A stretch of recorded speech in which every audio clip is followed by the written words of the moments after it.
আসসালামু আলাইকুম রহমতুল্লাহ। আলহামদুলিল্লাহ। প্রিয় দর্শক, আল্লাহ তাআলা আমাদের অসংখ্য নিয়ামত দান করেছেন। এর মধ্যে সবচেয়ে গুরুত্বপূর্ণ নিয়ামত হলো জবান বা কথা বলার ক্ষমতা। এই জবান দিয়েই মানুষ আল্লাহর জিকির করে, কোরআন তেলাওয়াত করে, সত্য কথা বলে এবং মানুষকে সৎ কাজের দাওয়াত দেয়। আবার এই জবান দিয়েই মিথ্যা, গীবত, অপবাদ, কটু কথা ও মানুষের অন্তরে আঘাত দিয়ে কথা বলে। তাই আজকের আলোচনা বিষয় হলো জবানের হেফাজত করা। আল্লাহ তাআলা কোরআনে বলেন, উচ্চারণ করে তার কাছে একজন প্রহরী প্রশস্ত থাকে। তার মানে একজন ফেরেশতা প্রশস্ত থাকে। অর্থাৎ আমরা যে প্রতিটি কথা বলি তা লিপিবদ্ধ করা হচ্ছে। কোনো কথাই আল্লাহর কাছে গোপন নয়।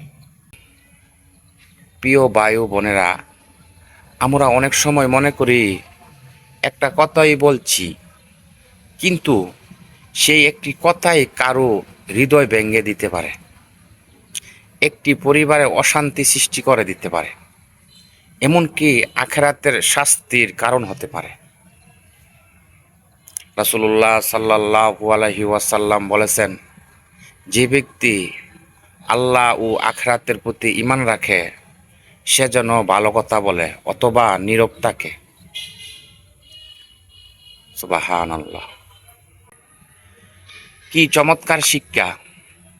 আমাদের প্রতিটি কথা আগে ভাবা উচিত, এই কথা কি কল্যাণকর যদি না হয় তাহলে নীরব থাকাই উত্তম।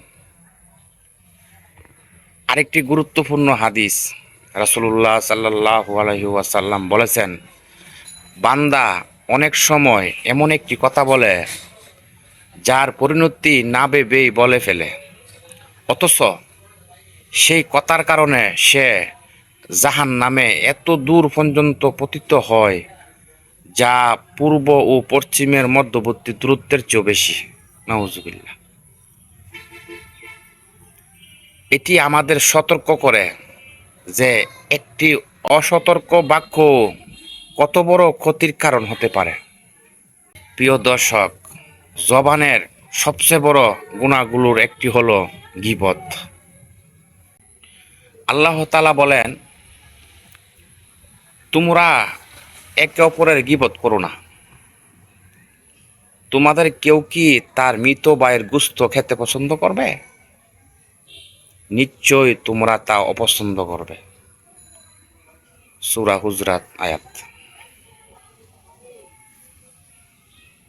ভাবুন, আল্লাহ গীবতের ভয়াবহতা বোঝাতে কত কঠিন উদাহরণ দিয়েছেন।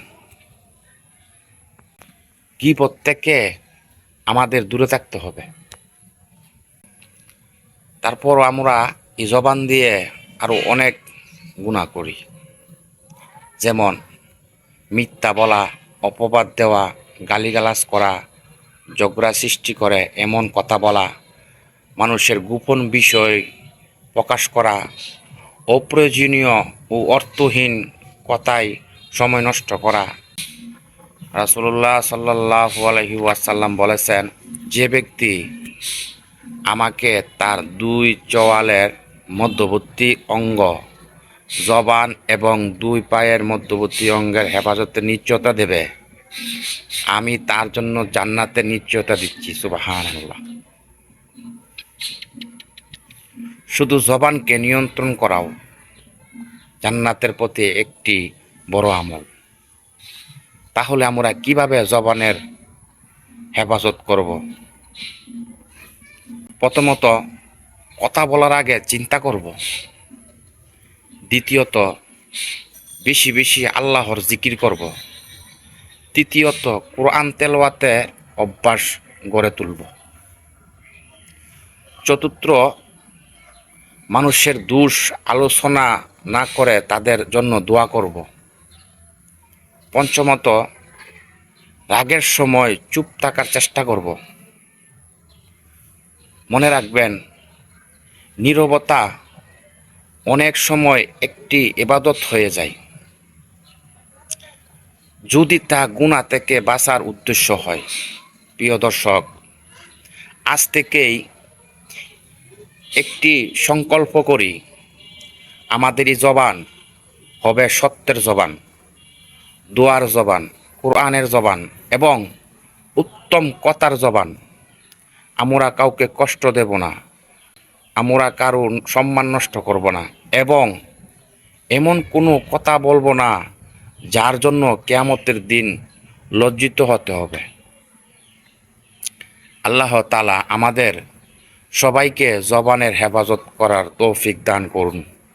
মিথ্যা, গীবত, অপবাদ ও অশ্লীল কথা থেকে হেফাজত করুন এবং আমাদের জবানের তার জিকিরে অব্যাহত রাখুন। আমিন। যদি ভিডিওটি আপনার ভালো লাগে তাহলে লাইক, শেয়ার এবং সাবস্ক্রাইব করতে ভুলবেন না। আসসালামু আলাইকুম ওয়া রাহমাতুল্লাহি ওয়া বারাকাতুহু।